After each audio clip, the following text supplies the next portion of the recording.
11 কোটির বেশি গ্রাহকের ব্যক্তিগত তথ্যের হার্ড কপি বিনষ্ট করতে চায় বাংলালিংক ও গ্রামীণফোন।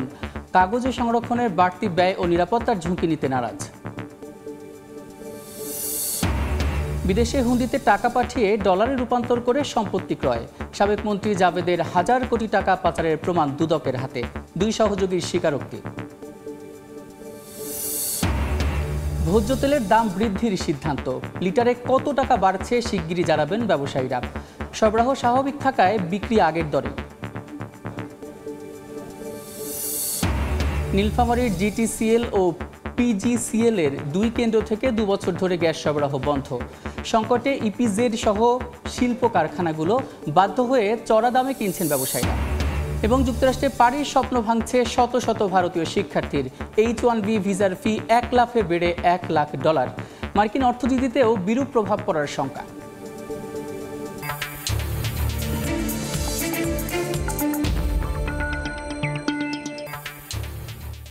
দেখছিলেন শিরোনাম। আমন্ত্রণ জানাচ্ছি দেশ ও দেশের বাইরের অর্থ বাণিজ্যের নানা খবর নিয়ে আমাদের নিয়মিত আয়োজন এ সময়ের বাণিজ্যে। আপনাদের সঙ্গে আছি আমি সাদিক হাসান ইমন। 1100 কোটির বেশি মোবাইল গ্রাহকের ব্যক্তিগত তথ্যের কাগজে বা হার্ড কপি বিনষ্ট করতে চায় বাংলালিংক ও গ্রামীণফোন। অপারেটর দুটি বলছে এসব গ্রাহকের তথ্য এরই মধ্যে ডিজিটালি সংরক্ষণ করা হয়েছে, তাই কাগজে কপি সংরক্ষণে বাড়তি ব্যয় ও নিরাপত্তার ঝুঁকি আর নিতে চায় না তারা। বিটিআরসি এর কাছে অনুমতি চেয়ে আবেদন করেছে অপারেটর দুটি, যদিও কোনো সিদ্ধান্ত জানায়নি নিয়ন্ত্রক সংস্থাটি। শুভ খানের রিপোর্ট। বিটিআরসির নির্দেশনা মেনে 2010 সালের 30 সেপ্টেম্বর থেকে কাগজের ফরমে গ্রাহকের নাম, জন্ম তারিখ, এনআইডি নম্বর সহ প্রয়োজনীয় তথ্য সংগ্রহ ও সংরক্ষণ করে মোবাইল অপারেটররা। তবে 2018 সালের আগস্টে এসব তথ্য ইলেকট্রনিক ফরম্যাটে সংরক্ষণের নির্দেশনা দেয় নিয়ন্ত্রক সংস্থা। নির্দেশনা বাস্তবায়নের পর গ্রাহক তথ্যের কাগজে কপি সংরক্ষণের প্রয়োজনীয়তা দেখছে না মোবাইল অপারেটররা। সম্প্রতি বিটিআরসির কাছে সংরক্ষিত 11 কোটি 90 হাজার গ্রাহকের ব্যক্তিগত তথ্যের হার্ড কপি ধ্বংসের অনুমতি চেয়েছে গ্রামীণফোন ও বাংলালিংক।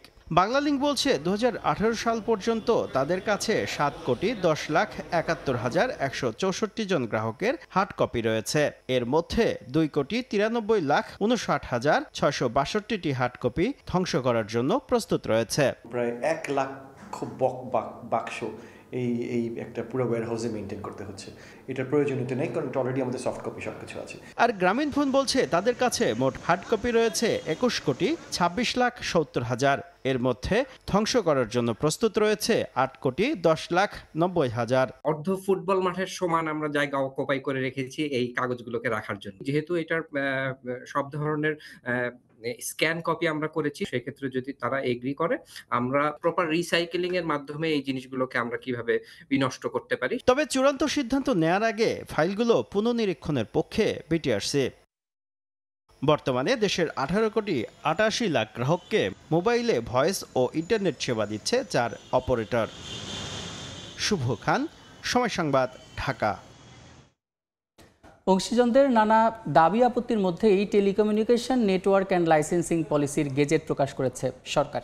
সোমবার এই গেজেট প্রকাশ করে ডাক, টেলিযোগাযোগ ও তথ্য প্রযুক্তি বিষয়ক মন্ত্রণালয়। নতুন নীতিমালায় মোবাইল অপারেটর প্রতিষ্ঠানে বিদেশি মালিকানা 85% বেঁধে দেওয়া হয়েছে।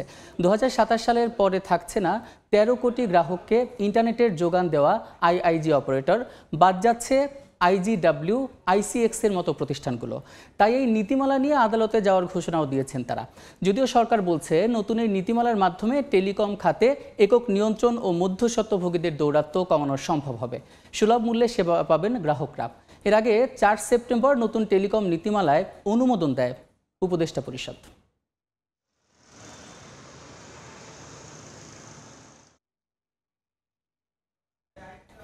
দর্শক, এ বিষয়ে আলোচনার জন্য আমাদের সঙ্গে ভার্চুয়ালি যুক্ত হচ্ছেন গ্রামীণফোনের chief operator affairs officer Tanvir Mohammad. জনাব তানভীর মোহাম্মদ, এ সময়ের বাণিজ্যে আপনাকে স্বাগত। ধন্যবাদ। সরকারের নতুন টেলিকমিউনিকেশন নেটওয়ার্ক এবং লাইসেন্সিং যে নীতিমালা, সেখানে বিদেশি মালিকানা সর্বোচ্চ 85% নির্ধারণ করা হয়েছে। এ ব্যাপারে আপনার কি বলার আছে? আমরা কিছুক্ষণ আগে সেই আলোচনা এবং প্রতিবেদন দেখছিলাম। জি দেখেন না, এবার যে নতুন এটা রিসেন্টলি গেজেট আকারে পাবলিশ হয়েছে, তা পুরো প্রসেসটাই কিন্তু একটা ভালো কনসালটেশন প্রসেসের মধ্যে দিয়ে গিয়েছিল। এবং আমাদের রেগুলেটর বা পলিসি মেকার যারা আছেন তারা বিভিন্ন সময় আমাদের ইনপুট নিয়েছেন, এবং সবকিছুর মাধ্যমেই আমরা যেটা মনে করি যে এখন একটা বেশ গ্রহণযোগ্য একটা নীতিমালা আমরা দেখতে পাচ্ছি। এবং যেহেতু এটা সবাই মিলে একসাথে কাজ করে হয়েছে, তা আমরা বিশ্বাস করি এটা দেশের টেলিকমকে আরো সামনে এগিয়ে নিয়ে যেতে যথেষ্ট পরিমাণে সাহায্য করবে। বাট এখানে পুরো ব্যাপারটা কিন্তু শেষ হয়ে যাচ্ছে না, এখন কাজ চলছে যে বিভিন্ন ডিরেক্টিভ সেগুলো কিভাবে প্রণয়ন করা যায়। তা আমরা আশা করব যে এখানেও আমাদেরকে ইনভলভ করা হোক, যাতে করে আমরা একসাথে কাজ করতে পারি। এবং সবচেয়ে ইম্পর্টেন্ট যেটা হচ্ছে যে পুরো ব্যাপারটাকে যাতে দেশের টেলিকমের উন্নয়নের জন্য আরো রেডি আমরা করতে পারি, সেই ক্ষেত্রে আমরা যদি সবাই একসাথে কাজ করতে পারি, that will be a very good thing. জি, 2027 সালের পরে থাকছে না IGW, ICX এর মতো প্রতিষ্ঠানগুলো, তো এই ব্যাপারটাকে আপনি কিভাবে দেখছেন? জি দেখেন, যেটা হয়েছিল বাংলাদেশের টেলিকমিউনিকেশন সেক্টরে, যে অনেকগুলো লেয়ার অ্যাড করা হয়েছিল যেটা আসলে খুব বেশি কন্ট্রিবিউট করছিল না, যে ওভারঅল একজন গ্রাহক যখন একটা টেলিকম সেবা চান সেক্ষেত্রে এই লেয়ারগুলো খুব বেশি ভ্যালু অ্যাড করছিল না। তা আমরা যেটা বিশ্বাস করি যে আমাদের যারা নীতিমালা প্রণয়ন করেন তারা এই ব্যাপারটা খুব ক্লোজলি মনিটর করছেন, এবং তারা দেখতে চাচ্ছেন যে কোন কোন লেয়ারগুলো রিয়েলি ভ্যালু অ্যাড করছে এবং কোন কোন লেয়ারগুলো ভ্যালু অ্যাড করছে না, সেটার উপর বেস করেই এই জাতীয় ডিসিশনগুলো হচ্ছে। এবং আমরা আশা করি যে এটা definitely it will be helping to take our telecommunication sector even to a greater heights. এই যে দুইটা সিদ্ধান্ত সরকারের, টেলিকমিউনিকেশন নেটওয়ার্কের লাইসেন্সিংয়ের যে 85% বেশি সর্বোচ্চ বিদেশি মালিকানা থাকছে না, আরেকটা যে 2027 সালের মতো IGW এবং ICX এর মতো প্রতিষ্ঠানগুলো থাকছে না, তো এগুলো আসলে দেশীয় টেলিকমিউনিকেশন খাতকে কতটুকু এগিয়ে নিয়ে যেতে পারে আর কিভাবে এগিয়ে নিয়ে যাবে সেটা যদি আমাদের একটু ব্যাখ্যা করে বলেন। যদি আপনি পুরো ব্যাপারটাই দেখেন, যে পুরো টেলিকমিউনিকেশন সার্ভিসেস বিভিন্ন লেয়ারে কিন্তু দেশীয় প্রতিষ্ঠানগুলো খুব স্ট্রংলি এখন প্লে করছে। যেমন আমাদের যে হয়তো 2-1টা লেয়ার এখন চেঞ্জ হয়ে যাবে, বাট আরো অনেক ক্ষেত্রে আমাদের ইনফ্রাস্ট্রাকচার লেয়ার বা অন্যান্য জায়গায় কিন্তু they are really be very strong. এবং আমাদের যারা আমরা মোবাইল নেটওয়ার্ক অপারেট করি সেখানেও কিন্তু এখন বলা হচ্ছে যে 85% পর্যন্ত বিদেশি মালিকানা থাকতে পারে। যদি আপনি গ্রামীণ ফোনের ব্যাপারটা দেখেন, আমরা কিন্তু অনেক আগে থেকেই প্রচুর, আমরা ইভেন দেশের স্টক এক্সচেঞ্জেও আমরা এনলিস্টেড, আমাদের দেশীয় শেয়ার হোল্ডাররাও আছেন। তা আমরা যেটা মনে করি যে এর মাধ্যমে যেটা হচ্ছে যে একটা ফরেন ইনভেস্টরদের সাথে দেশীয় ইনভেস্টররা একসাথে কাজ করে কিভাবে এই সেক্টরটাকে আরো বেশি এগিয়ে নেওয়া যায়, এবং এর সাথে সাথে দেশীয় ইনভেস্টররাও কিভাবে এই জাতীয় একটা বড় সেক্টরে নিজেদেরকে ইনভলভ করতে পারেন, এই পুরো জিনিসটাই কিন্তু এনশিওর করা হচ্ছে। তা আমি বিশ্বাস করি যে ভবিষ্যতে আমরা ডেফিনেটলি এটাকে আরো স্ট্রং ওয়েতে দেখতে পারবো, এবং আলটিমেটলি একটা ফরেন এবং লোকাল পার্টনারশিপের মধ্যে দিয়ে দেশের টেলিকম সেক্টর আরো বেশি এগিয়ে যাবে সামনে। জি, এই যে গ্রামীণফোন এবং বাংলালিংক বলছে যে তাদের কিন্তু 15 কোটির বেশি গ্রাহক রয়েছে, তারা বলছেন যে হার্ড কপিগুলো রাখার তারা প্রয়োজন মনে করছে না, এবং এটা কি আসলে খুব বেশি চ্যালেঞ্জিং, ব্যয়বহুল নাকি অন্য কিছু, আপনি কিভাবে ব্যাখ্যা করবেন? সবচেয়ে আমাদের আগে বুঝতে হবে যে আমরা যে সাবস্ক্রাইবারদের যে ইনফরমেশন সেটাকে রাখতে পারছি কি পারছি না। আগে যেটা করা হতো, আগে কিন্তু একটা পেপার বেস ফর্ম ছিল, সেখানে সবাই তাদের ইনপুটগুলো দিতেন এবং সেটাকে আমরা স্টোর করতাম। এখন কিন্তু পুরো জিনিসটাই ডিজিটালি করা হয়, পেপার বেস কোনো কিছুই নাই। আগে যে পেপার বেস ফর্মগুলো ছিল সেটা কিন্তু পুরোপুরি স্ক্যান করে একটা ডিজিটালাইজ ফরম্যাটে নিয়ে আসা হয়েছে। এবং সবচেয়ে ইম্পর্টেন্ট কি, যে যখন আপনার কোনো কাস্টমার ইনফরমেশন অ্যাক্সেস করতে হবে, কত তাড়াতাড়ি আপনি সেটা অ্যাক্সেস করতে পারেন। যদি একটা পেপার বেসড ফরম্যাটে থাকে তাহলে কি হবে, আপনাকে ওয়্যারহাউসে যেতে হবে, কোথায় কোন বক্সে আছে সেটাকে নামাতে হবে, এবং এই জিনিসটাকে কি হবে, পেপার কিন্তু খুবই ইনফ্লেমেবল একটা জিনিস, এই জিনিসটা কিভাবে স্টোর করতে হবে সেটাও কিন্তু একটা খুবই কমপ্লিকেটেড একটা প্রসেস। তো আমাদের যেটা উদ্দেশ্য, যে আমাদের মেইন উদ্দেশ্য হচ্ছে যে কাস্টমার ইনফরমেশনটা পাওয়া যাচ্ছে কি যাচ্ছে না, এবং সবচেয়ে দ্রুততম সময়ে পাওয়া যাচ্ছে কি যাচ্ছে না, এটা আমরা এনশিওর করেছি। এবং সেটা এনশিওর করবার পর খামাকা একটা পেপার বেস ফর্মটা রাখার আর কোনো প্রয়োজনীয়তা আছে বলে আমরা মনে করি না। এবং সবচেয়ে ইম্পর্টেন্ট যে নতুন সাবস্ক্রাইবারদের কিন্তু পুরো ইনফরমেশনটাই ডিজিটাল ফরম্যাটেই আছে, সেই কারণেই আমরা বলছি যেহেতু পুরো জিনিসটাই আমরা ডিজিটালি অলরেডি কনভার্ট করেছি, এই পেপার বেস ফর্মগুলো রাখার আর কোনো যৌক্তিকতা নেই। সেই পয়েন্ট থেকেই আমরা রিকোয়েস্ট করেছি যে এই ফর্মগুলোকে যদি আমরা এখন রিসাইকেল করে ফেলতে পারি, তাহলে আননেসেসারি কিছু কস্ট এলিমেন্টটাকে আমরা সরিয়ে ফেলতে পারবো, এবং সেটা আমাদেরকে আরো ইম্পর্টেন্ট জায়গাগুলোতে ফোকাস করতে আরো বেশি সাহায্য করবে।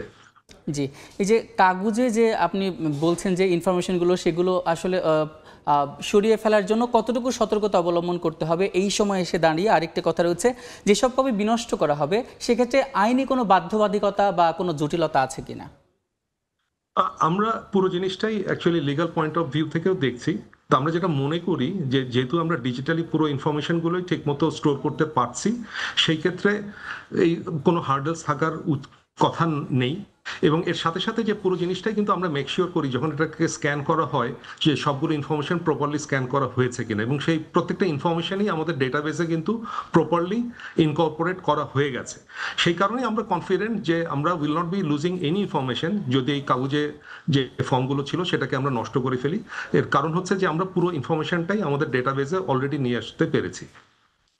জি, এই যে আপনারা বলছেন যে মানে হার্ড কপি বিনষ্ট করতে চান কারণ ডিজিটালাইজেশন হয়ে গেছে, একটু আগে বলছিলেন। তো ডিজিটালাইজেশন আসলে কতটুকু হয়েছে, কতটুকু আশ্বস্ত করবেন আমাদের গ্রাহকদের, আর গ্রাহকদের এটা কিভাবে এনশিওর করবেন যে যেটা হার্ড কপিতে যাদের যে ইনফরমেশনগুলো রয়েছে সেগুলো আসলে কিভাবে রিসাইকেল করা হবে যার ফলে এগুলো লিক হবে না? পেপার কপিগুলোকে আমরা যখন রিসাইকেল করব আমরা অবশ্যই এটাকে এনশিওর করব যে এখান থেকে কোনো ইনফরমেশন যাতে বাইরে চলে না যায়, এবং সেক্ষেত্রে যারা প্রফেশনাল কোম্পানি আছে তাদেরকেই আমরা এখানে এনগেজ করব। আর গ্রাহকদেরকে ডেফিনেটলি আমরা আশ্বস্ত করতে চাই যে তাদের যে ইনফরমেশনগুলো দরকার সরকারি নীতিমালা অনুযায়ী, যে একটা তাদের যে সাবস্ক্রিপশনগুলো আছে সেটাকে এনশিওর করার জন্য, তাদের অথেন্টিসিটি এনশিওর করার জন্য সেই পুরো ইনফরমেশনটাই আমরা খুবই একটা সিকিউর ওয়েতে আমাদের ডেটাবেসে আমরা সংরক্ষণ করছি, এবং এই ক্ষেত্রে এটা লিক হওয়ার কোনো রকম সম্ভাবনাই নেই। জি, এই যে পুরো যে প্রক্রিয়াটা যে আপনারা যে কাগজ যে বিনষ্ট করতে চাচ্ছেন কাগজে ইনফরমেশন, তো এখানে আসলে কারা তত্ত্বাবধান করবে? বিটিআরসি কি দেখা যাবে যে এই পুরো প্রক্রিয়াটিকে মনিটরিং বা পরীক্ষা নিরীক্ষা করার পরে সেটা করবে কিনা? যেটা করবো সেটা হচ্ছে যে ডেফিনেটলি তাদের সাথে আলোচনা করেই পুরো ব্যাপারটা আমরা কন্ডাক্ট করব, এবং তাদের সাথে আলোচনার মাধ্যমে আমরা যদি একটা প্রেসক্রাইব প্রসেস ডিজাইন করতে পারি, will be following that process. তো সেক্ষেত্রে খুব বেশি ব্যত্যয় হওয়ার কোনো সম্ভাবনা আমি দেখছি না। জি জি, আপনাকে শেষ একটি প্রশ্ন রয়েছে, সেটি হচ্ছে যদি গ্রাহকদের এর থেকে বলি যে গ্রাহকরা আসলে আপনারা ডিজিটালাইজেশন করতে চাচ্ছেন, কাগজে যে ইনফরমেশনগুলো রয়েছে সেগুলো বিনষ্ট করতে যাচ্ছেন, গ্রাহকের কোথায় কোথায় লাভ পাবে, কি কি সুবিধা পাবে সেটা যদি গ্রাহকদের বলেন, গ্রাহকদের উদ্দেশ্যে। গ্রাহকদেরকে আমি যেটা আশ্বস্ত করতে চাই যে তাদের সবগুলো ইনফরমেশন কিন্তু আমরা ডিজিটালি অলরেডি আমাদের ডেটাবেসে নিয়ে এসেছি। তাদের যদি কোনো রকম তাদের সিম সংক্রান্ত বা অন্য কোনো ইস্যুতে তাদের এই ইনফরমেশনগুলোকে অ্যাক্সেস করার দরকার হয় আমাদের এন্ড থেকে, আমরা যেটা আশ্বস্ত করতে চাই আমরা কুইকেস্ট পসিবল টাইমে আমাদের ডেটাবেস থেকে সেই ইনফরমেশনগুলো অ্যাক্সেস করতে পারবো, এবং সেই ক্ষেত্রে এই পেপার বেসড ফর্মের কোনো রকম দরকার থাকবে না, এবং যেটা অলরেডি এনশিওর করা হয়েছে আমরা সব ইনফরমেশনই আমাদের ডেটাবেসে নিয়ে এসেছি। সুতরাং গ্রাহকের পয়েন্ট অফ ভিউ থেকে তারা যে যে সার্ভিস আমাদের কাছ থেকে পাচ্ছেন বা ভবিষ্যতেও পেতে যাবেন, তাতে কোনো রকম সমস্যাই তৈরি হবে না আমরা যদি এই আমাদের পেপার বেস ফর্মগুলোকে নষ্ট করে বা রিসাইকেল করি, কারণ এই পুরো ইনফরমেশনটাই আমরা ডিজিটালি আমাদের ডেটাবেসে অলরেডি নিয়ে এসেছি। জি, আপনাকে অসংখ্য ধন্যবাদ আমাদের সঙ্গে যুক্ত হওয়ার জন্য। আপনাকে ধন্যবাদ। আমরা এতক্ষণ আলোচনা করছিলাম টেলিকমিউনিকেশন এবং তার বিভিন্ন খাত নিয়ে এবং সেখানে গ্রাহক সেবা নিয়ে, আর সেজন্য আমাদের সঙ্গে যুক্ত ছিলেন গ্রামীণফোনের chief operator affairs officer Tanvir Mohammad. হুন্ডির মাধ্যমে প্রথমে টাকা পাঠানো হতো দুবাই, পরবর্তীতে সেই টাকা ডলার হয়ে চলে যেত বিশ্বের বিভিন্ন দেশে। বাংলাদেশ থেকে পাচার হওয়া টাকা কেনা যেত বাড়ি ও বাংলো। এভাবে পাচার হওয়া 25 কোটি টাকার তদন্ত করতে আওয়ামী লীগের সাবেক ভূমিমন্ত্রী সাইফুজ্জামান চৌধুরী জাভেদের 1000 কোটি টাকা পাচারের প্রমাণ পেয়েছে দুদক।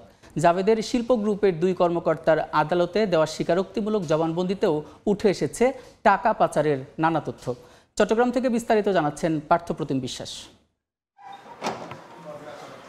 আওয়ামী লীগ নেতা ও সাবেক ভূমিমন্ত্রী সাইফুজ্জামান চৌধুরী জাবেদের মাত্র 25 কোটি টাকা পাচারের একটি মামলা তদন্তে নেমে কেঁচো খুঁড়তে সাপ বের করে এনেছে দুদক। প্রথম ধাপে যুক্তরাজ্য, যুক্তরাষ্ট্র, দুবাই ও সিঙ্গাপুরে তার সম্পদের তথ্য পাওয়া যায়। পরে আরও 5 দেশে সম্পদ থাকার তথ্য পাওয়া গেছে।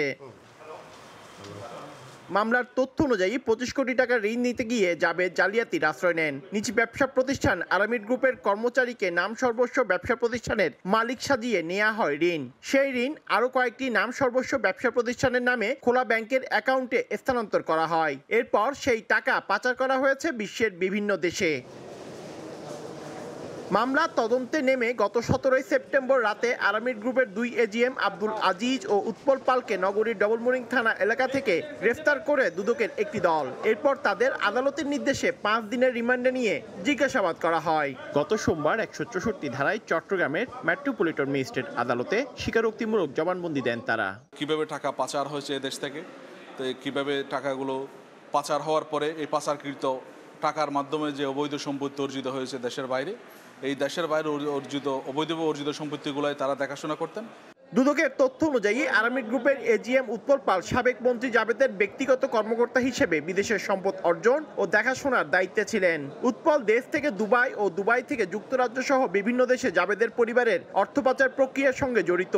অন্যদিকে আব্দুল আজিজ আরামিড থাই অ্যালুমিনিয়ামের এজিএম হিসেবে জাবেদের সম্পদ কেনাবেচা ও রক্ষণাবেক্ষণের দায়িত্বে ছিলেন। হুন্ডির মাধ্যমে টাকা প্রথমে দুবাই ও বিশ্বের বিভিন্ন দেশে পাঠিয়ে সম্পত্তি ক্রয় করা হতো বলে জানায় দুদক। প্রাইমারিলি যে তথ্যগুলো পেয়েছি তাতে করে প্রাসঙ্গিক মিল রয়েছে এবং তারা স্বীকারও করেছে যে সাইফুজ্জামান চৌধুরী বিদেশে টাকা পাচার করেছে এবং কোন কৌশলে পাচার করেছে সেই বিষয়গুলো নিয়ে আমরা আরও তদন্ত করছি, তদন্তে বিস্তারিত উঠে আসবে। গত 24 জুলাই দুদকের পক্ষ থেকে মামলা হয়েছে ইউসিবিএল ব্যাংক থেকে 25 কোটি টাকা ঋণ নিয়ে বিদেশে পাচারের অভিযোগে। আসামি সাবেক মন্ত্রী জাবেদ ও তার স্ত্রী রুকমিলা সহ 31 জন।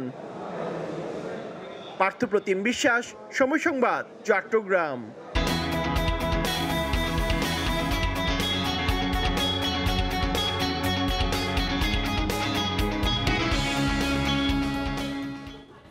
শারদীয় দুর্গাপূজার আগে হিলি স্থলবন্দর দিয়ে বেড়েছে ভারত থেকে চাল আমদানি। এ বিষয়ে বিস্তারিত জানাতে সেখানে আছেন সহকর্মী শফিকুল ইসলাম শফিক, সরাসরি যুক্ত হচ্ছে তার সঙ্গে। শফিক, হিলি স্থলবন্দর দিয়ে পর্যাপ্ত চালের আমদানি স্বাভাবিক রয়েছে। সরকার গত মাসের 12 তারিখ থেকে চাল আমদানি শুরু হলে চলতি মাসের 30 তারিখ পর্যন্ত মেয়াদ থাকলেও সেই মেয়াদের আগে হিলি স্থলবন্দর দিয়ে কিন্তু 26 তারিখকে শারদীয় দুর্গাপূজা উপলক্ষে 8 দিন বন্ধ থাকবে। তো এই নিয়ে ব্যবসার মধ্যে একটা বেশ দুশ্চিন্তা ছিল। তবে একটা স্বস্তির খবর হচ্ছে গতকালকেই সরকার আবারও চাল আমদানির যে মেয়াদ সে মেয়াদ কিন্তু 30 দিন বৃদ্ধি করেছে। এতে করে ব্যবসায়ীদের মাঝে কিন্তু একটা বেশ একটা স্বস্তি আমরা লক্ষ্য করেছি। আমরা ব্যবসায়ীদের সাথে কথা বলেছিলাম, ব্যবসায়ীরা বলছেন যদি সরকার যদি চালের যে মেয়াদ যদি সেটা বৃদ্ধি না করলে তারা হয়তো লোকসানে ভোগে পড়তো। পর্যাপ্ত যে লোডিং অবস্থার চাল ছিল সেগুলো হয়তো বাজারে বন্দরে প্রবেশ করা তাদের জন্য খুব কষ্টকর হয়ে যেত। তবে যদি একটা তথ্য জানাই, গত 12 আগস্ট থেকে গতকাল পর্যন্ত হিলি স্থল বন্দর দিয়ে 2635টি ভারতীয় ট্রাকে 1,13,976 মেট্রিক টন কিন্তু চাল আমদানি হয়েছে। তবে চালের পর্যাপ্ত আমদানি রয়েছে। ব্যবসায়ীরা বলছেন যে যেহেতু চালের চাহিদা রয়েছে, হিলি স্থল বন্দরের তথ্য যদি বলি আমি আমাকে যে মোবাইল ক্যামেরার মাধ্যমে দেখাই, এগুলি হচ্ছে ভারত থেকে আমদানিকৃত চাল বোঝাই ট্রাক।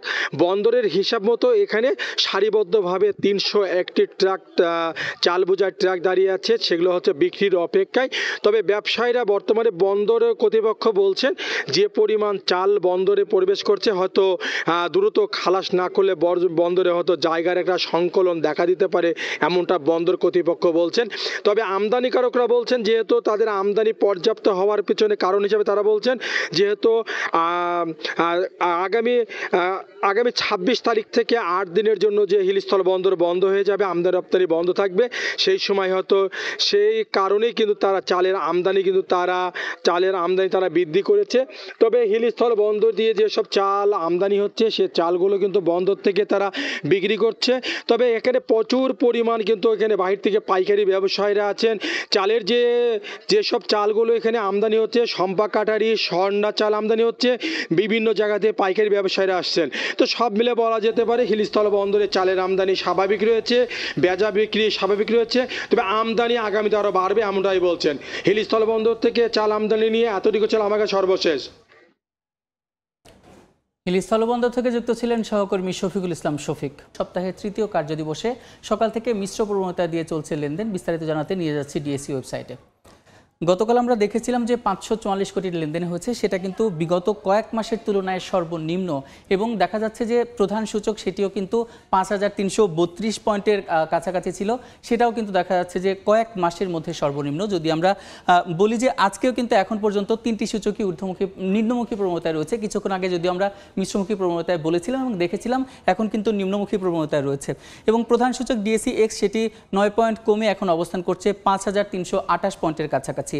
সরিয়া সূচক সেটি ডিএসইএস সেটি 1.8 পয়েন্ট কমে এখন অবস্থান করছে 1148 পয়েন্টের কিছুটা নিচে। তারপরে কিন্তু বাছাইকৃত সূচক DS30 সেটাও কিন্তু 5 পয়েন্ট কমেছে এবং নিম্নমুখী প্রবণতা এখন রয়েছে 2066 পয়েন্টের বেশি। আর ঢাকা পুঁজিবাজারে এখন পর্যন্ত কিন্তু লেনদেন হয়েছে 140 কোটি 82 লক্ষ টাকার বেশি। আর যে কোম্পানিগুলো লেনদেন করেছে তার মধ্যে 165টি কোম্পানির শেয়ারের দাম বেড়েছে, 127টি কোম্পানির শেয়ারের দাম কমেছে। আমি যদি আজকে দেখাতে চাই যে শুরু থেকে আসলে প্রধান ইন্ডেক্স ডিএসইএক্স কেমন ছিল, সেটি দেখতে পাচ্ছি যে একদম শুরুতে দেখতে পাচ্ছি যে 5340 পয়েন্টের কিছুটা নিচে ছিল। তারপরে কিন্তু 10টা 15 পর্যন্ত কিন্তু সেটি বেড়েছে। তারপরে 10টা 15 পরে কিন্তু 10:30টা কিছুটা পরপর কিন্তু একদমই নেমে গিয়েছিল 5330 পয়েন্টেরও নিচে। তারপরে কিন্তু কিছুটা ঊর্ধ্বমুখী ছিল 11টা পর্যন্ত, 11টা 15 পর্যন্ত, এখনও কিন্তু সেই নিম্নমুখী ধারাতেই রয়েছে। আর যে কোম্পানিগুলো এখন লেনদেন করছে তার মধ্যে শীর্ষ 20-এ যে কোম্পানিগুলো রয়েছে তার মধ্যে কার অবস্থান কোথায় এটি আমরা জেনে নেব। প্রথমেই কিন্তু রয়েছে সি পার্ল লিমিটেড, যার একটি শেয়ার এখন বিক্রি হচ্ছে 39 টাকা 20 পয়সায় এবং গতকাল কিন্তু সর্বশেষ এর একটি শেয়ারের সর্বশেষ দাম ছিল 39 টাকা 70 পয়সা, অর্থাৎ আজকে কিন্তু এটি প্রায় 50 পয়সা এর একটি শেয়ারের দাম কমেছে। এখন পর্যন্ত এটি পুঁজিবাজারে লেনদেন করেছে 9 কোটি 11 লক্ষ টাকা।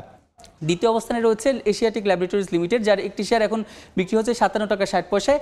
গত কার্যদিবসে কিন্তু সর্বশেষের একটি শেয়ারের দাম ছিল 58 টাকা 90 পয়সা, অর্থাৎ আজকে কিন্তু 1 টাকা 30 পয়সার মতো কমেছে।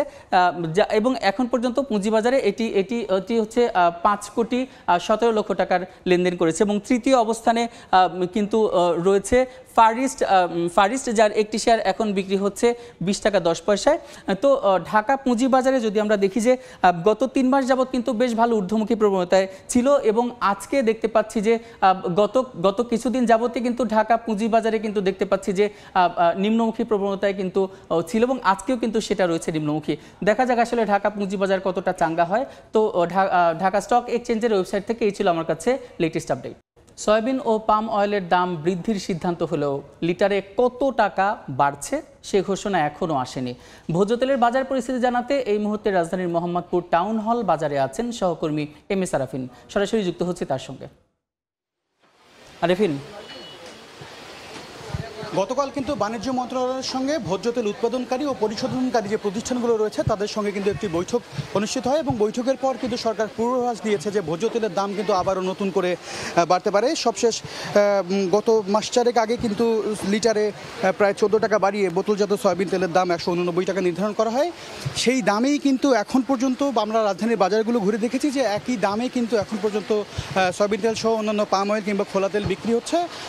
নতুন করে দাম বৃদ্ধির যে খবর, সেই খবরের প্রভাব কিন্তু বাজারে এই মুহূর্তে নেই। যদিও আমাদেরকে ক্রেতারা বলছেন যে বারবার এই তেলের দাম বৃদ্ধিতে কিন্তু তারা বেশ উদ্বিগ্ন হয়ে পড়েছেন, কারণ নিত্যপণ্যের উচ্চ মূল্যের বাজারে আবার নতুন করে যদি সয়াবিন তেলের দাম বাড়ে কিংবা ভোজ্য তেলের দাম বাড়ে তাহলে তাদের জন্য আসলে বাড়তি ব্যয়ের একটি চাপ তৈরি হবে। এছাড়া ব্যবসায়ীরা যেটি বলছেন যে তারা নিয়মিতভাবেই যে পরিমাণ অর্ডার ডিলারদের কাছে করেন একইভাবে অর্ডার করেও কিন্তু তারা পর্যাপ্ত সরবরাহ পাচ্ছেন, কোনো ধরনের সংকট তারা দেখছেন না। যদিও তারা বলছেন যে এর আগের বারগুলোতে প্রতিবারই দাম বৃদ্ধির আগে কিন্তু 10 থেকে 15 দিন আগে এক ধরনের সংকট দেখা যায় বাজারে, সেই সংকটগুলো এখন নেই। আমরা যতটুকু জানতে পেরেছি যে আন্তর্জাতিক বাজারে প্রতি টন সয়াবিনের দাম $1200 ছাড়িয়েছে।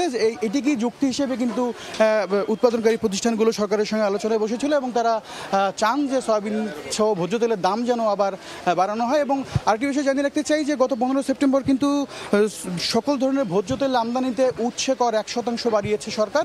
এর আগে কিন্তু কোনো ধরনের ভোজ্য তেলে এ ধরনের উৎসে কর ছিল না, যার প্রভাব কিন্তু সয়াবিনের বাজারে পড়তে পারে বলে আশঙ্কা করেই কিন্তু ব্যবসায়ীরা নতুন করে সরকারের সঙ্গে বসেছেন। এবং আমরা বাজারগুলো ঘুরেছি, সকালবেলা রাজধানীর কারওয়ান বাজার ঘুরেছি, সেখানেও আমরা তেলের সরবরাহ সংকট দেখতে পাইনি। একই সাথে এই মুহূর্তে আমি রয়েছি মোহাম্মদপুরের টাউন হল কাঁচা বাজারে, সেখানেও কিন্তু সয়াবিন তেলের সরবরাহ যে থাকার কথা সেটা কিন্তু যথেষ্ট রয়েছে। ক্রেতারা আসছেন, তারা একই দামে পূর্ব নির্ধারিত দামেই কিন্তু তারা সয়াবিন তেল কিনতে পারছেন। এবং অন্যান্য যে ভোজ্য তেলগুলো রয়েছে পাম অয়েল কিংবা খোলা তেল, সেগুলোর বাজার কিছুটা চড়া আমরা দেখেছি, তবে সেটা কিন্তু এই দাম বৃদ্ধির ঘোষণার কারণে নয়। এটি গত কয়েকদিন ধরেই একটু বাড়তি মূল্য রয়েছে, লিটারে 5 টাকা পর্যন্ত বাড়তির খবর তারা কিন্তু আমাদেরকে দিয়েছেন। তো রাজধানীর মোহাম্মদপুর টাউন হল কাঁচা মার্কেট থেকে এই মুহূর্তে ভোজ্য তেলের বাজার নিয়ে আমার কাছে ছিল সব শেষ খবরাখবর। রাজধানীর মোহাম্মদপুর টাউন হল বাজার থেকে যুক্ত ছিলেন সহকর্মী MS আরিফিন। নীলফামারীর সৈয়দপুরে জিটিসিএল ও পিজিসিএল এর দুটি গ্যাস সরবরাহ কেন্দ্র প্রস্তুত, অথচ 2 বছর ধরে বন্ধ সরবরাহ। এখানেও এখনও গ্যাস পাচ্ছে না জেলার ইপিজেড, রেলওয়ে কারখানা, বিসিক শিল্পনগরী সহ বিভিন্ন শিল্প কারখানাগুলো। বাধ্য হয়ে চড়া দামে বাইরে থেকে গ্যাস কিনে পণ্য উৎপাদন করছেন ব্যবসায়ীরা। যদিও শিগগিরই সংযোগ স্থাপনের আশ্বাস জেলা প্রশাসনের। মোহাম্মদ সোহেলের ছবিতে শাকির হোসেন বাদলের রিপোর্ট। প্রায় 2 বছর আগে শেষ হয়েছে নীলফামারী জেটিসিএল এর সৈয়দপুর সিটি গেট স্টেশনের রেগুলেটিং ও মিটারিং এবং পিজিসিএল সরবরাহ কেন্দ্রের ডিআরএস তৈরির কাজ। তবে অজানা কারণে বন্ধ রয়েছে কেন্দ্র দুটির প্রধান গেট, নেই কোনো কার্যক্রম। এতে গ্যাসের জন্য অপেক্ষার প্রহর আর শেষ হচ্ছে না নীলফামারীর উত্তরা ইপিজেড, সৈয়দপুর রেলওয়ে কারখানা, বিসিক শিল্পনগরী সহ বিভিন্ন ভারী ও মাঝারি শিল্প কারখানার মালিকদের। বাধ্য হয়ে বাইরে থেকে গ্যাস কিনে উৎপাদন চলছে প্রতিষ্ঠানগুলোতে। এখন আমাদের এলপিজি গ্যাস আনার জন্য ঢাকা থেকে আমাদেরকে ট্যাঙ্কে করে গাড়িতে এনে আমাদের শিল্প চালাতে হচ্ছে। এতে আমাদের ব্যয় প্রায় অনেক বেড়ে গেছে। আমাদের বিসিক শিল্পনগরীতে গ্যাস দেওয়ার যে কথা, সেটা গ্যাস অদ্যাবধি আসতেছে না, লাইন কমপ্লিট হয়ে গেছে, আমরা গ্যাস পাচ্ছি না। এত টাকা ইনভেস্ট করার পর এটা যদি একটা শীত হস্তির মতো পড়ে থাকে, তাহলে তো আমাদের দেশে কোনো কাজে লাগলো না। সংশ্লিষ্টরা বলছেন দুটি কেন্দ্রেই গ্যাস মজুত আছে। এরই মধ্যে কেন্দ্র থেকে ইপিজেড ও বিসিক পর্যন্ত পাইপলাইন বসানোর কাজও করা হয়েছে। আর বিসিক শিল্পনগরী কর্মকর্তা বলছেন পিজিসিএল এর সঙ্গে যোগাযোগ করা হলেও কোনো সদুত্তর মেলেনি। ইতোমধ্যে পশ্চিমাঞ্চল গ্যাস কোম্পানি লিমিটেড পিজিসিএল কর্তৃক গ্যাস লাইন স্থাপনের জন্য আমাদের মেইন গেট সংলগ্ন সাবস্টেশন করা হয়েছে। এটি প্রায় 2 বছর হয়ে যাচ্ছে, এখনও আমরা আমাদের শিল্পনগরীতে সেই গ্যাস সংযোগ পাই নাই। তবে শীঘ্রই গ্যাস সংযোগে স্থাপনের আশ্বাস জেলা প্রশাসনের। খুব শীঘ্রই হয়তো এই কাজটি হবে। আমরা পশ্চিমাঞ্চল গ্যাস ফিল্ডের সাথে এবং তাদের সাথে কথা বলবো যে যাতে আমাদের এই এলাকার জনমানুষের দাবি প্লাস হলো আমাদের শিল্প প্রতিষ্ঠানের মালিকরা সাফার করছে, যদি গ্যাসটা আমরা পেয়ে যাই তাহলে এই জেলাবাসী খুব উপকৃত হবে। তথ্য মতে কেন্দ্র দুটি থেকে সরবরাহ শুরু হলে প্রতিদিন মিলবে 100 ঘনফুট গ্যাস। শাকির হোসেন বাদল, সময় সংবাদ, নীলফামারী। বাংলাদেশে প্রথমবারের মতো তেলের ডিপো থেকে পাইপলাইনের মাধ্যমে জেট ফুয়েল সরবরাহ করা হচ্ছে চট্টগ্রাম শাহ আমানত আন্তর্জাতিক বিমানবন্দরে। বিমানবন্দরে এই প্রকল্পের উদ্বোধন হচ্ছে আজ। সেখানে আছেন রিপোর্টার ফেরদৌস লিপি। বিস্তারিত জানতে সরাসরি যুক্ত হচ্ছে তার সঙ্গে। লিপি, এখন থেকে 1 থেকে 1.5 মিনিট আগে প্রকল্পটি উদ্বোধন করে গেছেন খনিজ সম্পদ বিভাগের সচিব মোহাম্মদ সাইফুল ইসলাম, এবং তারা বলছেন যে এই যে জেট ফুয়েল সেটা পাইপলাইনের মাধ্যমে সরবরাহ, এটা কিন্তু বাংলাদেশের জন্য একটি মাইল ফলক। এবং আপনারা জানেন যে এতদিন যে বিমানবন্দরগুলো আছে দেশে, সেই বিমানবন্দরগুলোতে মূলত ভাউচার অর্থাৎ ট্রাকে করে তেলগুলো সরবরাহ করা হতো এবং তারপরে আসলে প্লেনে নেওয়া হতো তেল। কিন্তু আজ থেকে চট্টগ্রামের শাহ আমানত আন্তর্জাতিক বিমানবন্দরে এই যে জেট ফুয়েল সেটা পাইপলাইনে যাবে, এবং এই যে প্রকল্প, সেই প্রকল্পের মাধ্যমে কিন্তু সময় এবং ঝুঁকি সহ যে সাশ্রয়, অর্থের সাশ্রয়, সেটা হবে বলে সংশ্লিষ্ট যারা আছেন কর্মকর্তারা তারা আমাদেরকে জানিয়েছেন। এবং আপনাদেরকে কিছু তথ্য দিতে চাই, সেটা হচ্ছে চট্টগ্রাম শাহ আমানত আন্তর্জাতিক বিমানবন্দরে দেখা যায় প্রায় প্রতিদিনই 2 থেকে 2.5 লাখ টন যেই জেট ফুয়েল সেটা প্রয়োজন হয়। এবং এই যে জেট ফুয়েল নিয়ে যাওয়ার ক্ষেত্রে দেখা যায় যে প্রতিদিন প্রায় 15 থেকে 20টা ট্রিপ দিতে হয়, কিন্তু যে সময়টা লাগে সেটা দেখা যায় যে 24 ঘন্টা সময় লেগে যেত। কিন্তু এই পাইপলাইনের মাধ্যমে যখন সরবরাহ শুরু হচ্ছে সেই শুরুর মধ্য দিয়ে মাত্র দেখা যাবে যে 1.5 ঘন্টার মধ্যে এই তেল সরবরাহ করা সম্ভব হবে। ফলে এই যে দ্রুত সময়ের মধ্যে জেট ফুয়েল সরবরাহ বিমানবন্দরে সম্ভব হচ্ছে, এতে অর্থ যেমন কম লাগবে তেমনি সময় বাঁচবে, পাশাপাশি যে অপচয় সেটা কমবে। এবং সবচেয়ে বেশি আসলে যেটা যেটা যারা সংশ্লিষ্টরা বলছেন যে ঝুঁকি থাকে, বিশেষ করে সড়ক পথে জেট ফুয়েল সরবরাহের সেই ঝুঁকিটা কমে আসবে এবং সেই কারণে তারা আসলে এই প্রকল্পটা নিয়ে অনেক বেশি আশান্বিত। এবং আপনাদেরকে জানাতে চাই, গত 10 থেকে 11 সেপ্টেম্বর কিন্তু পরীক্ষামূলকভাবে এই নতুন লাইনে তারা প্রায় 3 থেকে 3,500 লিটার জেট ফুয়েল সামানত আন্তর্জাতিক বিমানবন্দরে সরবরাহ করেছেন এবং প্রকল্পে যে ধরনের আসার কথা তারা বলছেন এর মধ্য দিয়ে কিন্তু বাংলাদেশের বিমানবন্দরগুলোতে যে জেট ফুয়েল সরবরাহ, সেই জেট ফুয়েল সরবরাহের ক্ষেত্রে একটা ইতিহাস সৃষ্টি করছে বলে যারা কর্মকর্তারা আছেন তারা বলছেন। পদ্মা অয়েল থেকে কিন্তু এই যে জেট ফুয়েল সরবরাহ এটা আগে সাধারণত করা হতো ভাউচার ট্রাকের মাধ্যমে, এখন সেটা করা হচ্ছে পাইপলাইনের মাধ্যমে। ফলে এই যে একটা ইতিহাস সৃষ্টি হলো জ্বালানি তেল সরবরাহের এবং সেটা ক্রমান্বয়ে বাংলাদেশের যে অন্যান্য বিমানবন্দরগুলো আছে সেই বিমানবন্দরগুলোতে সরবরাহ করা হবে বলে তারা আশা করছেন পর্যায়ক্রমে। তো এই ছিল আমার কাছে এখনো পর্যন্ত চট্টগ্রামের পতেঙ্গা থেকে যে পদ্মা অয়েল আছে তার সর্বশেষ। চট্টগ্রামের পতেঙ্গা থেকে যুক্ত ছিলেন সহকর্মী ফিরদৌস লিপি। কৃষি বিভাগ বলছে রংপুরে রাসায়নিক সারের সরবরাহ স্বাভাবিক, আর কৃষকদের অভিযোগ সার পাওয়া গেলেও দাম বেশি। এখন প্রশ্ন হলো কারা এই দাম বাড়াচ্ছেন? সময় টিভির অনুসন্ধানে বেরিয়ে এসেছে খোদ ডিলাররাই নিয়ন্ত্রণ করছে সারের বাজার। গেল 1 বছরে শুধু রংপুর অঞ্চলেই 100 কোটি টাকার বেশি হাতিয়ে নিয়েছে একটি শক্তিশালী সিন্ডিকেট। কৃষক নেতারা বলছেন আইনের দুর্বল প্রয়োগের সুযোগ নিচ্ছেন অসাধু ব্যবসায়ীরা। শাকিল মাহমুদের ছবিতে নাজমুল ইসলামের সাথে রিপোর্ট। গেল 1 বছর থেকে সার নিয়ে কারসাজিতে সবচেয়ে বেশি ক্ষতিগ্রস্ত হয়েছেন প্রান্তিক কৃষকেরা। এমনকি সারের উচ্চ মূল্যের কারণে আন্দোলনেও নামতে হয়েছে, কিন্তু আদতে কোনো ফল মেলেনি। সরকারি মূল্য যাই থাক, সারের বাজার নিয়ন্ত্রণ করছে এক শ্রেণীর অসাধু ব্যবসায়ী। আসলে কি সারের সংকট, নাকি ব্যবসায়ীরা সারের বাজার নিয়ন্ত্রণ করেন? যেখানে কৃষি বিভাগ বলছে সারের সরবরাহ স্বাভাবিক।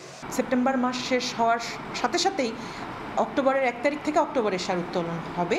সেক্ষেত্রে ভীতি কিংবা প্যানিক হওয়ার কোনো সুযোগ নেই যে সার নেই বা সারের সংকট। সরেজমিনে দেখা যায় মেসার্স নুরুল অ্যান্ড ব্রাদার্স নামে বিসিএসসির একটি ডিলার পয়েন্ট কখনোই খোলা হয় না, তবে সেখানে বরাদ্দ করা সার যায়। একই অবস্থা পায়রাবন্ধ ইয়েকুবালি ডিলার পয়েন্টেরও। শুধু রংপুর জেলাতেই এমন ডিলারের সংখ্যা 288টি। কৃষকের অভিযোগ, ডিলার কিংবা খুচরা দোকান সরকারি দরে বিক্রি নেই কোথাও। সরকারি রেটে কোনো মালাই পাওয়া যাচ্ছে না, সব মালাই বৃদ্ধি। 20-21 টাকা 22 টাকা কেজির প্রতির দাম বেশি। মানুষের জায়গা সাইনবোর্ড দিয়ে সরকারের মাল আমরা লুটপাট করে খাইতেছে। খোলা পাওয়া পায়রাবন্ধে একটি ডিলার পয়েন্টে ক্রেতা সেজে সময় সংবাদ যায় সার কিনতে, যেখানে 27 টাকা কেজির টিএসপি 40 টাকা, 20 টাকার এমওপি 26 টাকা আর 27 টাকার ইউরিয়া বিক্রি হচ্ছে 30 টাকায়। ইউরিয়া 30 টাকা কেজি। ইউরিয়া 30 টাকা কেজি। আর হলো পটাশ ধারা নিলে 26 টাকা কেজি পড়ে। কৃষি বিভাগ বলছে 2024-25 অর্থ বছরে ইউরিয়া, এমওপি ও টিএসপির বরাদ্দ ছিল 4,50,173 মেট্রিক টন। শুধু এই 3টি সারেই ব্যবসায়ীরা কৃষকের কাছ থেকে লুটে নিয়েছেন অন্তত 225,79,73,000 টাকা। এত অভিযোগ থাকলেও বিষয়টি নিয়ে ভোক্তা অধিকার সংরক্ষণ অধিদপ্তরের গতানুগতিক উত্তর, ডিলার পয়েন্ট থেকে যদি দাম বেশি নেওয়া হয়, একজন খুচরা ব্যবসায়ী সেখানে গিয়ে আলটিমেটলি দামটা একটু বৃদ্ধি পাবেই। তারপরও আমরা বলছি যে সরকার নির্ধারিত মূল্য যাতে বাস্তবায়ন করা হয়, আমরা সেই বিষয়টির উপরই জোর দেব। তবে কৃষক নেতারা বলছেন আইনের প্রয়োগ না থাকা এবং দেশের সরকারি সার কারখানাগুলো বন্ধের সুযোগ নিচ্ছেন অসাধু ব্যবসায়ীরা। অবিলম্বে এই অসাধু ব্যবসায়ী এবং সারের যে ডিলাররা রয়েছে, যাদের কারসাজিতে আজকে বাজার অস্থির হয়ে উঠেছে, তাদের বিরুদ্ধে ব্যবস্থা নিতে হবে। কৃষি বিভাগের তথ্যমতে 2024-25 অর্থ বছরে রংপুর কৃষি অঞ্চলে রাসায়নিক সারের অনুমোদিত বরাদ্দ ছিল 7,32,139 মেট্রিক টন, আর 2025-26 অর্থ বছরে অনুমোদিত বরাদ্দ 7,26,945 মেট্রিক টন। নাজমুল ইসলাম নিশাত, সময় সংবাদ, রংপুর। রংপুর অঞ্চলের পিছিয়ে পড়া নারীদের স্বনির্ভর করতে 2009 সালে 8 কোটি টাকা ব্যয়ে নির্মাণ করা নারী হস্তশিল্প ও কৃষি প্রশিক্ষণ কেন্দ্রটি তেমন কাজে আসছে না। জনবল সংকট, পুরনো আমলের অবকাঠামো এবং সুযোগ সুবিধার অভাবে প্রশিক্ষণ নিতে আসা নারীরা পড়ছেন বিপাকে। তবে জনবল নিয়োগ সহ অবকাঠামো সংস্কারের মাধ্যমে প্রতিষ্ঠানটির কার্যক্রম গতিশীল করতে মহিলা বিষয়ক অধিদপ্তরের চিঠি দেওয়ার কথা জানান সংশ্লিষ্টরা। গোলাম নবী দুলালের তথ্য, মনজিদ আলম শিমুলের ছবি নিয়ে ডেস্ক রিপোর্ট। রংপুর বিভাগের ৮ জেলার নারীদের প্রশিক্ষণ দিয়ে আত্মকর্মসংস্থানের সুযোগ সৃষ্টির লক্ষ্যে নির্মিত দিনাজপুর মহিলা হস্তশিল্প ও কৃষি প্রশিক্ষণ কেন্দ্রটি কাঙ্ক্ষিত লক্ষ্যে পৌঁছাতে পারেনি। জনবল কাঠামোতে ২৬ জন থাকার কথা থাকলেও মাত্র ৪ জন দিয়ে চলছে কার্যক্রম। প্রশিক্ষণের কাজ চলছে খণ্ডকালীন ৩ জন প্রশিক্ষক দিয়ে। কেন্দ্রটিতে আধুনিক গার্মেন্টস বিষয়ে ২০ জন, দর্জি বিজ্ঞানে ৩০ জন ও বেসিক কম্পিউটার বিষয়ে ১০ জন সহ মোট ৬০ জন নারীকে ৩ মাস মেয়াদে প্রশিক্ষণ দেওয়া হয়। কিন্তু ১৬ বছর আগের সেলাই মেশিন, কম্পিউটার সহ মেশিনারি দিয়ে খুঁড়িয়ে খুঁড়িয়ে চলছে এ কার্যক্রম। প্রতিষ্ঠানটির উন্নয়ন না হওয়ার পেছনে কর্তৃপক্ষের গাফিলতিকে দায়ী করছেন প্রশিক্ষণার্থী ও প্রশিক্ষকরা। সেলাই শেখার পর বাসায় গিয়ে একটা দোকান করব। আমাদের মেশিন এখানে পর্যাপ্ত ঠিক নেই, অনেক কয়টা কম্পিউটার নষ্ট, আমরা ভালোভাবে কম্পিউটার শিখতে পারছি না। কম্পিউটারগুলো দিছে সেগুলো আস্তে আস্তে পুরনো হয়ে গেছে, এগুলো যদি একটু নতুন করে দেওয়া হয় ভালো হয়। তারপরে ক্লাস নেওয়ার জন্য একটা প্রজেক্টর হলে বুঝাইতে সুবিধা হয়। গার্মেন্টসের মেশিন, এই মেশিনগুলো আরেকটু উন্নত মানের হলে ভালো হতো, ওরা শিখতে পারতো। নারীদের নিরাপত্তার কথা ভেবে সুরক্ষিত প্রাচীর ও নাইট গার্ড সংখ্যা বাড়ানোর দাবি হোস্টেল সুপারের। তো এখানে অবশ্যই কমপক্ষে ৪ জন নিরাপত্তা প্রহরী থাকা উচিত। যেহেতু এটা একটা মহিলা প্রতিষ্ঠান, সীমানা প্রাচীরটা উঁচু হওয়া উচিত। জনবল সংকট, আধুনিক যন্ত্রপাতি ও অবকাঠামো সংস্কারের জন্য মহিলা বিষয়ক অধিদপ্তরে বেশ কয়েকবার চিঠি দেওয়ার কথা জানালেন সংশ্লিষ্ট কর্মকর্তা। তারা আশ্বস্ত করেছেন যে আরও এখানে অবকাঠামো উন্নয়ন সহ যুগোপযোগী প্রশিক্ষণের ব্যবস্থা হবে। গোবিন্দপুরে ৪ একর জমির ওপর ৮ কোটি টাকা ব্যয়ে মহিলা হস্তশিল্প ও কৃষি প্রশিক্ষণ কেন্দ্রের নির্মাণ কাজ শেষ হয় ২০০৯ সালে। কেন্দ্রটি চালু হয় ২০১২ সালে। সময় সংবাদ, দিনাজপুর। স্পোর্টসকে আরও জনপ্রিয় করতে জাতীয় টুর্নামেন্ট চালুর ঘোষণা দিল আজিয়াটার brand Airtel. Airtel gaming arena নামে শুরু হবে এই টুর্নামেন্টটি। সোমবার রাজধানীর তেজগাঁওয়ে রবির কর্পোরেট অফিসে এই টুর্নামেন্টটির ঘোষণা দেওয়া হয়। এ সময় জনপ্রিয় মোবাইল গেম পাবজি মোবাইলের সাথে কৌশলগত অংশীদারত্বের ঘোষণাও দেয় এয়ারটেল। এই অংশীদারিত্বের মাধ্যমে এয়ারটেল গ্রাহকদের বিশেষ ইভেন্ট উপভোগের সুযোগ পাবেন। অনুষ্ঠানে রবির chief commercial officer Shihab Ahmed সহ অপারেটরটির ঊর্ধ্বতন কর্মকর্তারা উপস্থিত ছিলেন।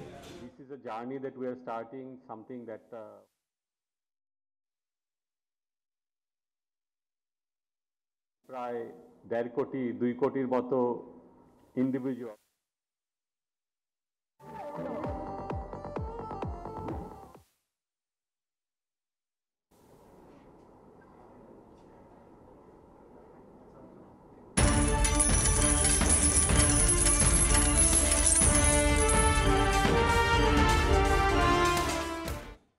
বিশ্ববাজারে লাফিয়ে লাফিয়ে বাড়ছে স্বর্ণের দাম। প্রথমবারের মতো প্রতি আউন্সের দাম ছাড়িয়েছে $৩,৭০০। মূলত মার্কিন ফেডারেল রিজার্ভের সুদের হার কমানোর ইঙ্গিতে অস্থিরতা দেখা দিয়েছে স্বর্ণের বাজারে। এদিকে দেশের বাজারেও রেকর্ড ভরি প্রতি ১,৯১,০০০ পৌঁছেছে মূল্যবান এই ধাতুর দাম। মার্কিন ফেডারেল রিজার্ভে সুদের হার কমতে পারে এমন শঙ্কায় গত জুলাই মাস থেকেই বিশ্ববাজারে বাড়ছে মূল্যবান ধাতু স্বর্ণের দাম।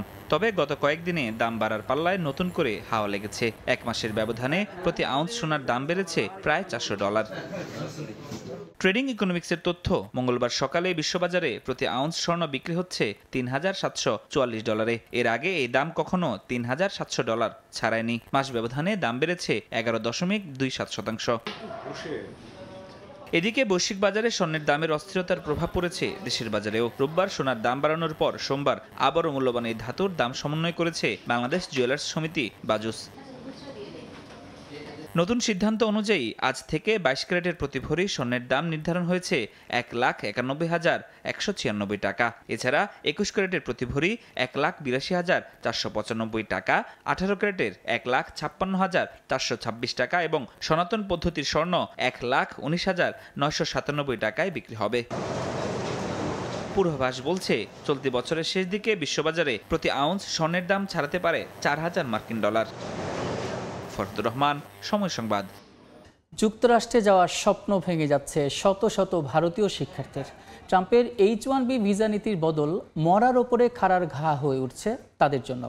$১ লাখ নতুন ফি শুধু শিক্ষার্থী নয়, ছোট ব্যবসা থেকে শুরু করে প্রযুক্তি খাত চাপ বাড়াচ্ছে সবার ক্ষেত্রে। সম্প্রতি বিদেশ থেকে যাওয়া অভিবাসীদের জন্য H-1B ভিসার বাৎসরিক ফি 1 লাফে 1,500 থেকে বাড়িয়ে $1 লাখ করেন মার্কিন প্রেসিডেন্ট ডোনাল্ড ট্রাম্প। এতে বেশ উদ্বিগ্ন হয়ে পড়েছে দেশটিতে এই ভিসায় থাকাদের পাশাপাশি যেতে ইচ্ছুকরাও। ভারতের নয়াদিল্লির দিল্লি স্কুল অব ইকোনমিক্সের শিক্ষার্থীরা জানায়, ঋণ নিয়েও যুক্তরাষ্ট্রে পড়াশোনা বা কাজ করার স্বপ্ন এখন তাদের থেকে দূরে সরে যাচ্ছে। দুঃস্বপ্নে পরিণত হয়েছে আমেরিকান ড্রিম। অর্থনীতিবিদ ও বিশ্লেষকরা বলছেন, শুধু ভারত নয়, যুক্তরাষ্ট্রের অর্থনীতিতেও এর বিরূপ প্রভাব পড়বে। $1 লাখ এই ফি ছোট কোম্পানি, স্টার্টআপ ও অলাভজনক প্রতিষ্ঠানগুলো বহন করতে পারবে না। এতে মার্কিন প্রতিযোগিতা ক্ষমতা কমার আশঙ্কা রয়েছে। মার্কিন অভিবাসন আইনজীবীরা এই সিদ্ধান্তকে নিষ্ঠুর ও অবিবেচক বলে আখ্যা দিয়েছেন। তাদের দাবি, ট্রাম্প প্রশাসনের এই ঘোষণার কারণে হাসপাতাল, বিশ্ববিদ্যালয়, গবেষণা কেন্দ্র থেকে শুরু করে প্রযুক্তি কোম্পানিগুলো দক্ষ কর্মী হারাবে, আর সেই প্রতিভা চলে যাবে প্রতিদ্বন্দ্বী দেশগুলোতে। গত বছর শুধু ভারতীয়রা 71% H-1B ভিসা পেয়েছিল, কিন্তু নতুন নিয়মে কোম্পানিগুলো দ্রুতই বিদেশি দক্ষ কর্মীদের বিকল্প ভাবতে বাধ্য হচ্ছেন, আর এতে ভারতে গ্লোবাল ক্যাপাবিলিটি সেন্টারের মতো নতুন কর্মসংস্থানের সুযোগ বাড়ছে। নাদিম মারজান, সময় সংবাদ। এই ছিল এ সময়ের বাণিজ্য।